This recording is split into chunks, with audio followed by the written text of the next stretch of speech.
বন্যতাকে কি খুঁজে পাবে পুলিশ? বন্যতার খোঁজে পুলিশ এসেছে সুদেবের বাড়িতে। সুদেব পুলিশকে দেখে সেই ভয় পেয়েছে। পুলিশ বাবু সুদেবকে বলল, বন্যতা নামে কোনো মেয়ে আছে কি? সুদেব বলল, নাই। পুলিশ বাবু সুদেবকে বলল যে এই বাড়িতে কয়জন মেয়ে মানুষ আছে? সবাইকে সামনে এগিয়ে আসতে বলো, সবাইকে দেখব। সুদেব ভয়ে ভয়ে মেয়েদেরকে ঘরের বাইরে আসতে বলে। সবাই বাইরে চলে আসে। পুলিশ বাবু সবাইকে বলে ঘোমটাটা খুলে ফেলতে। বন্যতা পুলিশ বাবুকে বলে যে ঘোমটা খোলা নিষেধ।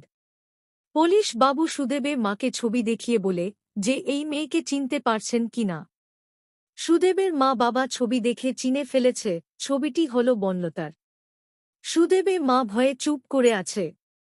পুলিশ বাবু এবার সুদেবকে ছবি দেখিয়ে বলে যে মেয়েকে চিনতে পারছেন কিনা। সুদেবও ভয়ে বলে যে চিনে না। পুলিশ বাবু কি ধরতে পারবে বন্যতাকে? নাটকটি ভালো লাগলে অবশ্যই লাইক কমেন্ট শেয়ার করুন।